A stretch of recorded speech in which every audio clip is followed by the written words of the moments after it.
అసలు ఎంత వాక్యం అన్నా నా దేహం ఎందుకు దేవుడు పని చేద్దాం, దేవుడి కోసం బ్రతుకుదామని ఎందుకు ఆలోచించడం లేదంటే, దేహం పుట్టింది మట్టిలో నుండి.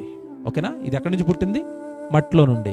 దీని ఆలోచనలు, దీని ఇష్టాలు, దీనివన్నీ కూడా దేని చుట్టూ తిరుగుతాయి చెప్పండి? ఈ మట్టిలో నుండి పుట్టిన వాటి చుట్టే తిరుగుతాయి. దేవుడేమో పరలోకంలో ఉన్నాడు, అక్కడి నుంచి మట్టి దేహంలోకి ఏదొచ్చింది అంటే ఆత్మ వచ్చింది. ఆత్మేమో పరలోకం అంటది, ఆత్మేమో దేవుడు అంటది, శరీరం ఏమంటది?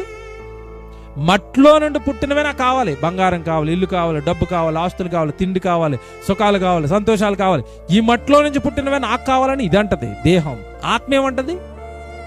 పరలోకం కావాలి, దేవుడి కోసం బ్రతకాలి, బైబిల్ చదువుకోవాలి, సేవ చేయాలి, నేను చచ్చిపోతే నా ఆత్మ పరలోకానికి వెళ్ళాలి. ఆత్మ ఆలోచనలు ఇవి. శరీరం ఎప్పుడు నీకేం చెప్తుంది? ఈ లోకము, ఈ 60-70 ఏళ్ళ జీవితం గురించి చెప్తుంది కదా, ఇది దేవునికి విరోధంగా నిన్ను తీసుకెళ్తుంది అని చెప్పాడు. శరీరం ఎప్పుడు లోకం వైపు నేను లాగుతుంది అని చెప్పాడు. నీతో పాపాలు చేయిస్తుంది. లోక ఆశలు చావండి శరీరానికి.